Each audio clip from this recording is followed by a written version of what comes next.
Thank you, guys. It's great to be here in Bristol. It's really exciting, trying to meet the visual demands on immersive VR content. So,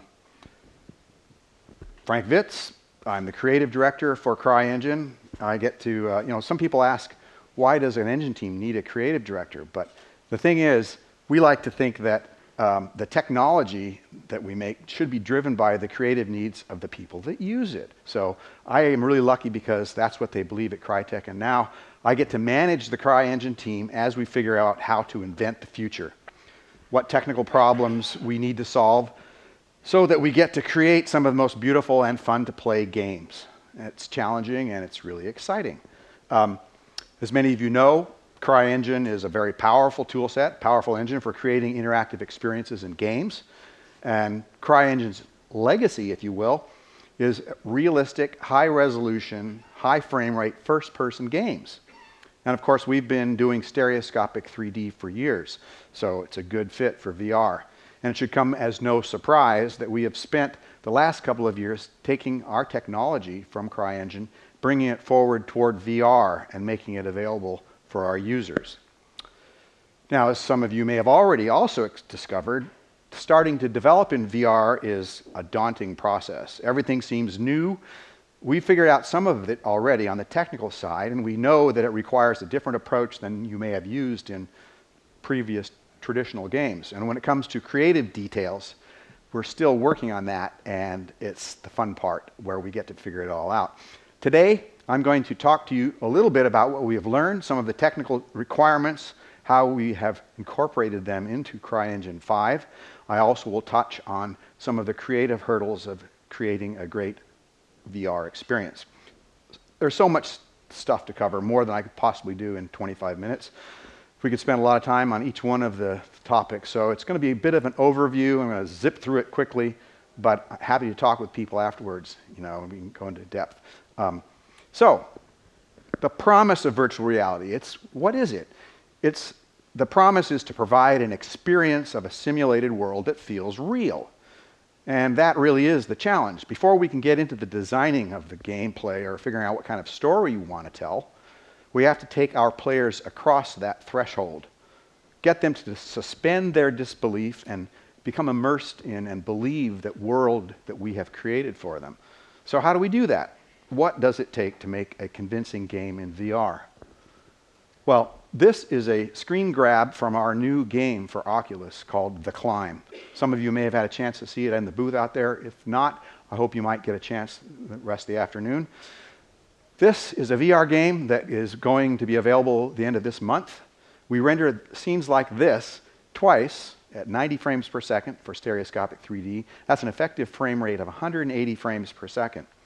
So the ability to render a believable world of this kind of fidelity, now we'll get into style later, but this level of detail at those frame rates is what I believe is the fundamental technical challenge that a game engine has to deliver on.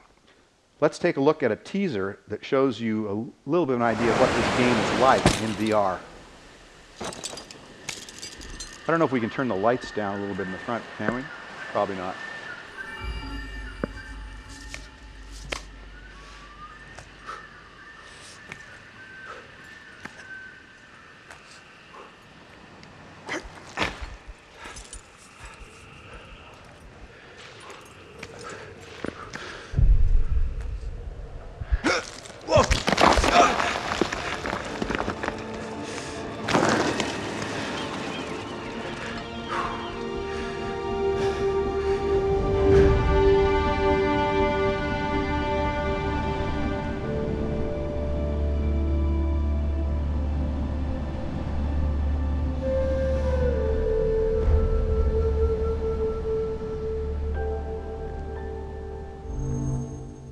Achieved with CryEngine. So, of course, it looks a lot different, and I think better in VR. But what are the basics that make this work in VR? We're not going to go into a lot of detail here, but I'm going to talk about some of the main challenges. The first one is frame rate. It's funny to think, VR has been around for a long time. In the 90s, there were content creators experimenting with VR. I was amongst them. And we were excited when we were able to get 15 or 24 frames per second. Movies run at 24 frames per second. You'd think that would be enough.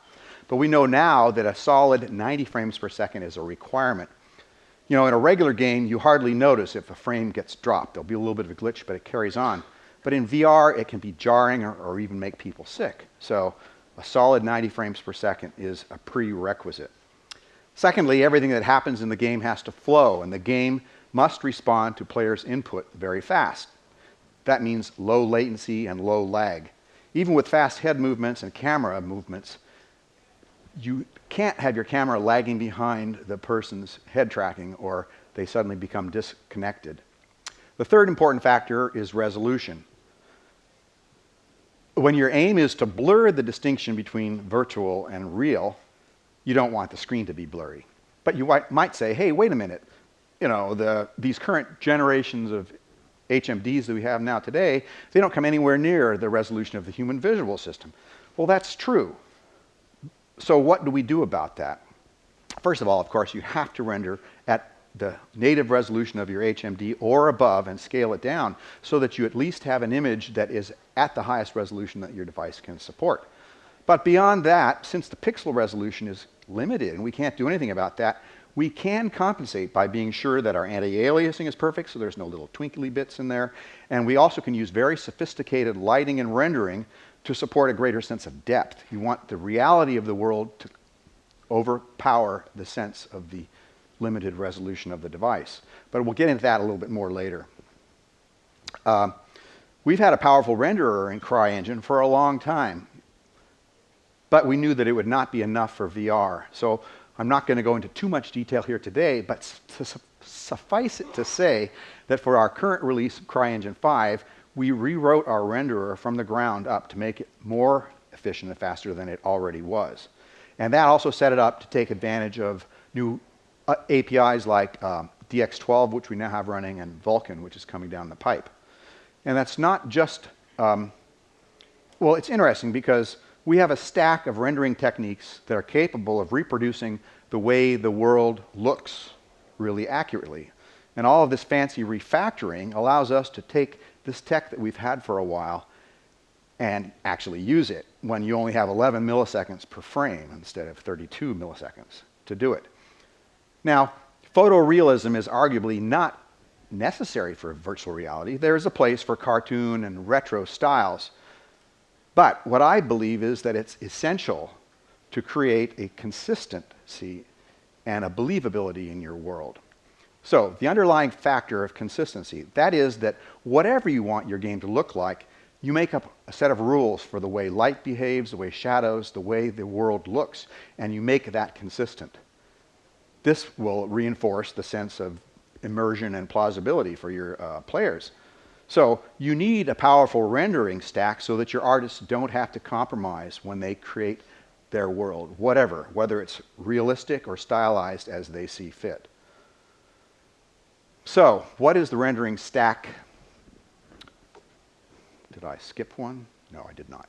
The rendering stack that we're going to get into are actually physically based rendering, image-based lighting, global illumination, volumetric effects, and advanced particle effects. This is kind of like the stack that we have in CryEngine today, and I'm going to just touch on what they all do and why they work together so well.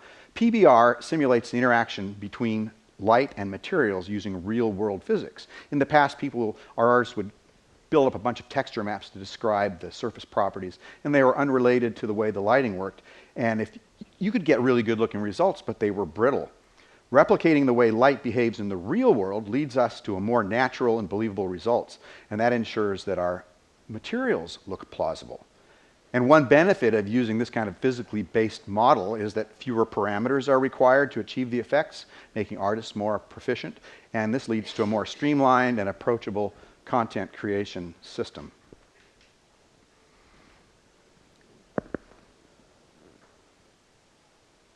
Now this is some images from Rise, Son of Rome. No sound here, I just wanted to talk over it because this shows you the level of fidelity we got to a couple of years ago. Now this technology now we can apply to great effect in VR. And another big advantage of physically based shading is the consistency factor that I talked about. When an object or a character's material properties are properly set up, they work regardless of the lighting scenario that they were, or the game for which they were originally created. In other words, the way they look the way a real object would look under those lighting different conditions. And this is a huge win for streamlining production and reusing assets. We can make props and characters more portable. Anyone like to play nanosuits against Roman-era barbarians, for example? It works. By CryEngine 3.8, we introduced voxel-based volumetric fog systems. And we realized we had something really big on our hands with volumetric systems. This system supports illumination from deferred lights, respects clipping volumes for efficiency, and it works consistently with transparent objects, including particles. And it's also possible to inject particles directly into a fog volume so you can have simulations of some sort of turbulence. Interestingly, even though the fog may be uniform in its intensity, the light passing through the volumetric cloud creates beams of light and shadow that are actually volumetric. The cool thing about this is it's not a 2D post process. This is actually 3D beams. And in VR, as you move your head, the light beams have a sense of volume, making you feel like you're inside a real space. You can kind of see a theme here, right? Come on. Here we go. This is actually a volumetric cloud system, which we introduced with CryEngine 5. It uses voxels to create clouds that you can actually fly through, soft-edged, and they only take about, actually they take 2 milliseconds, which is a lot, but they're worth it. Especially if you saw Sky Harbor, you'll see that the clouds surround us everywhere. So, since the time of Crysis 3, we have had image-based lighting. This is a rendering technique where complex lighting is stored into environment maps. You don't have to figure out everything about the lighting on the fly. These environment maps are essentially light probes that capture the color and intensity of the lighting in the world in all directions from wherever you locate them. And they can be placed, a multitude of them can be placed into your level in the scene. And what they do is they encapsulate a large amount of complexity and greatly increase the apparent richness of a scene while running fast and efficiently. So basically, with physically based rendering and image-based lighting, we can reproduce the effect of real materials in the world being directly illuminated by lights, as well as direct illumination from the surrounding objects.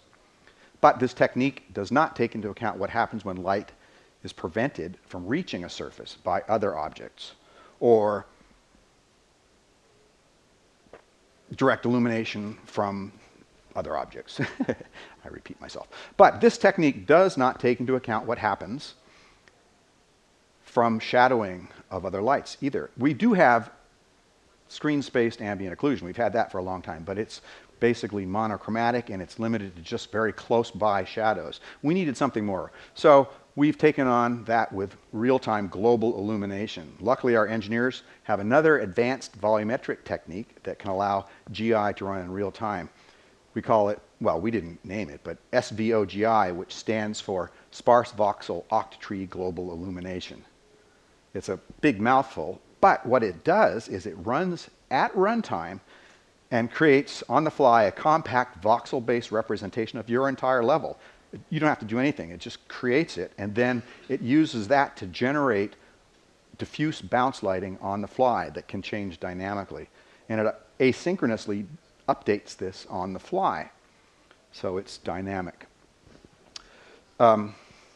That's too bad. My notes are a little bit out of sync here. This is a set of images from Kingdom Come Deliverance by one of our users of CryEngine, Warhorse Studios. They were a first adopter of SVOGI, and they got really great results. They took their level, which already had pretty nice lighting, and added in SVOGI. You can see how the light coming in through the window there, when the SVOGI is turned on, doesn't do it justice. But the shadows get deeper, and the bounce light causes the lighting to become much more immersive. Dynamic indirect light, PBR, image-based lighting, particles coming up next. So The particle systems in video games are synonymous with visual effects because interactive particles are usually the most efficient way to simulate a variety of visual effects, from smoke to flame to sparks, clouds, sometimes even water. In CryEngine 5, we have introduced a new VFX system that offloads particle management and processing from the CPU to the GPU. This is part of the same trend of compacting our render stack, making it run faster so we can take advantage of the algorithms that we have in real time. This new particle system allows us to achieve significantly faster and higher particle throughput for expensive effects. And this is, of course, crucial in VR. Again, 11 milliseconds. It's really scary when you realize how little time that is. And like the new renderer, the new particle system is a complete rewrite. It's much more efficient, it's faster on the CPU, and when GPU resources are available, it can run them even faster. And it features a new node-based editor which allows our artists to create the effects faster, which is integrated into the CryEngine 5 sandbox editor.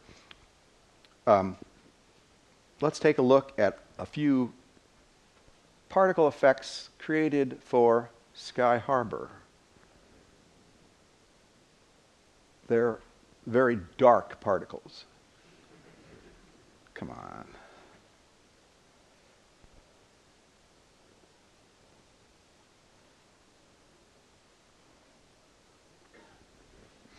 Maybe we won't. I have several examples of things from the VR score benchmark, which we're showing downstairs, which is called Sky Harbor. I'll tell you a little bit about it in a minute, but I'm real excited about the way the particles looked on that.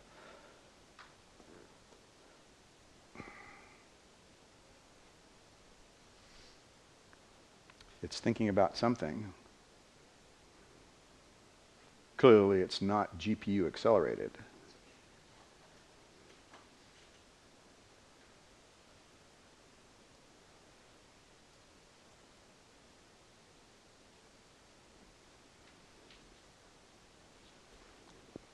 I've just got a happy spinner here.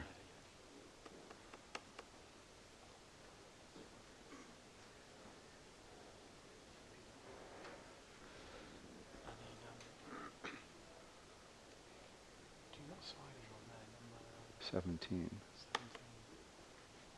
Do a Control-Alt-Delete and just close the program. Yeah.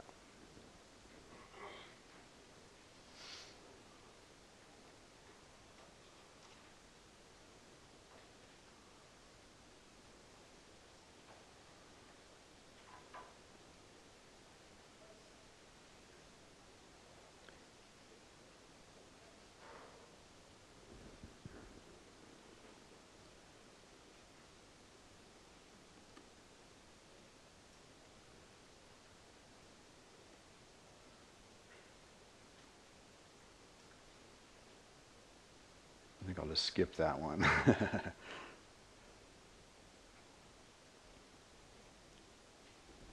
We're back. All right. But you know, it's not all about rendering, as much as I hate to admit that. Actually, I love audio. Audio, I think, is one of the most important factors in interactive multimedia. It can carry the emotion so much better than the images. But what we've discovered is that audio is arguably even more important in VR than it is in other media. And that's because in order to create and reinforce a sense of presence in VR, all the inputs to all of our senses need to be high fidelity and in sync with each other. What we've learned is that this includes sound, and it's more complicated than a simple stereo panning and volume control. In the real world, we are able to pinpoint the location that a sound is coming from. Our ears are amazingly skilled at that. And if a sound in our VR experience is wrong, even by just a little bit, the sense of presence can be broken. We have a powerful audio system in CryEngine VR. This is an image from Sky Harbor that just shows you some of the objects that are going to emit sound that needs to feel like it's surrounding you as the debris comes raining down.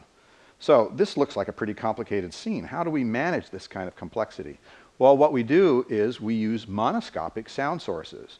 We start with a level where we define where the sound's going to come from. This is a frame from one of our dyno demos, and you can barely see little icons in there that set up the ambient sound. Each one of those is a monoscopic source of sound. If we locate them in 3D space at these locations and then use pan and fade for a stereo sound image based on their relative location to the person's head who's looking at it, you get a pretty nice feeling, but that is not enough. This is where head-related transfer functions come in, which is pretty cool. There's what is a fancy way of describing what people call spatial audio or binaural audio.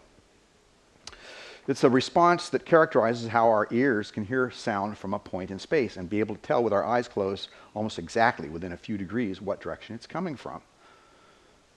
HRTF functions can mimic how the sound works and how it's attenuated by our ears. For example, a sound coming from behind is blocked by your ear, and that causes the high frequencies to be blocked a little bit. If we mimic this properly, we can give a sense of immersion to our sound, and it totally reinforces the sense of being there.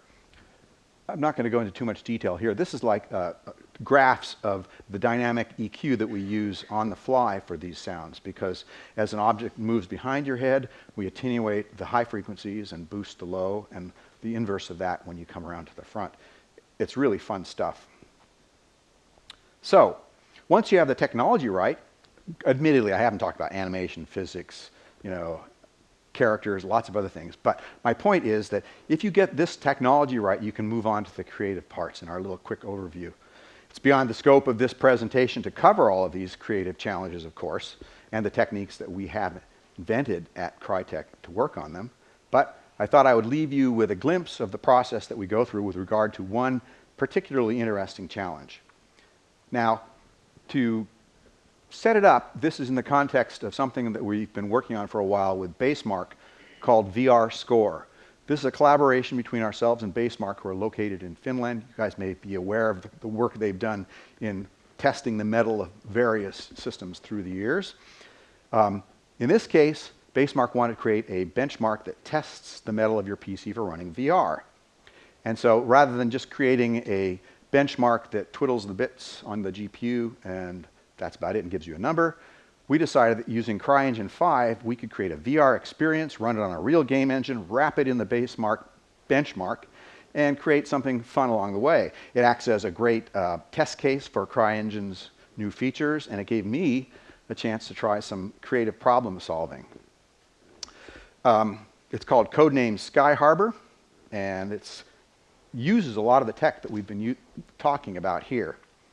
One of the challenges is the linear story challenge. How do you direct an audience's attention? In a traditional movie, the director has control of the camera. I mean, you've got the screen up there.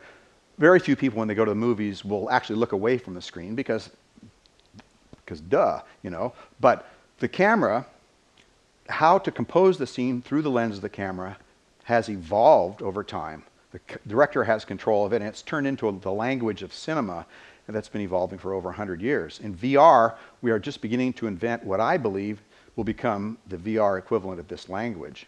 In a movie, you can look wherever you want on the screen, but the director can make sure that he or she has what they want you to see. At least it's on the screen. In VR, the audience can look anywhere.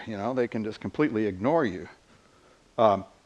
This is an excerpt from the treatment that I, with my partner Erasmus, wrote for Sky Harbor. We deliberately designed a scene where the viewer would need to turn and look at something that was not within their field of view, see the unfolding action. You are number 17, a maintenance droid who's getting trapped in this wreckage on a Sky Harbor, and number 21 wants to rescue you, but all of a sudden he's interrupted by an attacking aircraft. So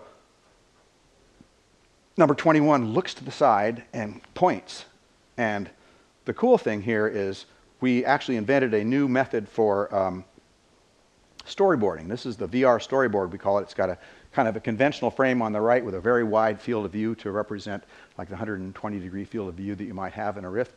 And over on the left is the radar view. In the center is the viewer. The circle around that is kind of like your area of stereoscopic 3D. The world beyond that can be pretty much flat. The little pie slice indicates your field of view. And we have a ship coming in from the bottom there. What we want to have happen is for our viewer to spin around in a whip.